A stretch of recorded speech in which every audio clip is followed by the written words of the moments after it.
I wanted to ask you something just so that I can know if you guys have maybe at some point of your lives thought of this. So, does our city have enough space for us? Are we satisfied with the quality of life that this city offers? Today, I'm going to talk about public space deficit in our beloved city, Bogota. Some of you who hate the city might think, yeah, this place does not have enough space for anyone. I personally hate to say it, but I agree with this statement. This city is in serious need of more public space. But not everything is as horrible as we think. We could have been born in a much worse city where the relevance of public space is lower than in here. Let me take you to the city of Delhi in India, where some roads can look like this.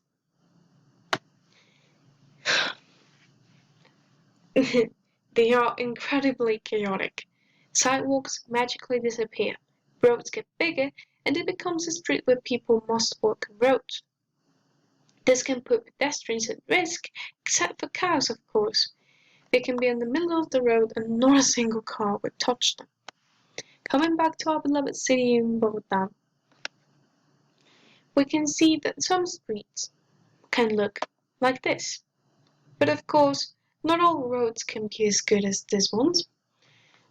Many roads in the city, depending on the neighborhood, can be like this, or like this. A study made by the city's administration found that the city of Bogota has a 74% deficit in public space.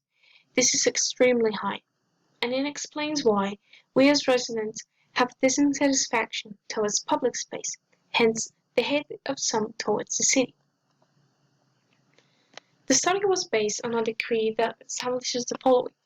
The minimum of effective public space per resident should be 15 square meters.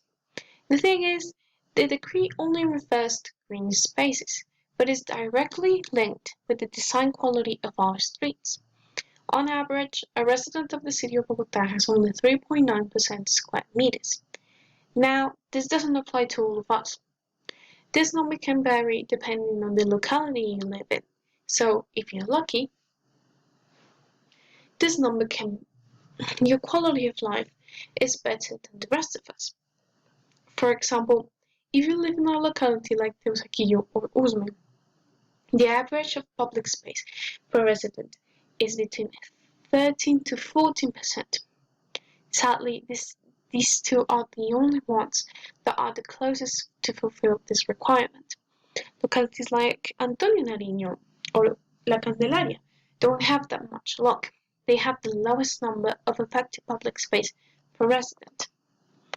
This information along with data helps us as urbanists to have a better understanding of our city and helps us see what is causing our public space to perish. You see, the problem is that over the last century, with increasing economy, cars have taken our cities. Putting aside people's need of well-designed sidewalks and prioritizing roads. Our goal with these solutions is to give back to the residents of Bogota the public space that's been taken away from them. Now we can take the complex path, which is making projects in different parts of the city, keeping in mind all the data needed in order to do so.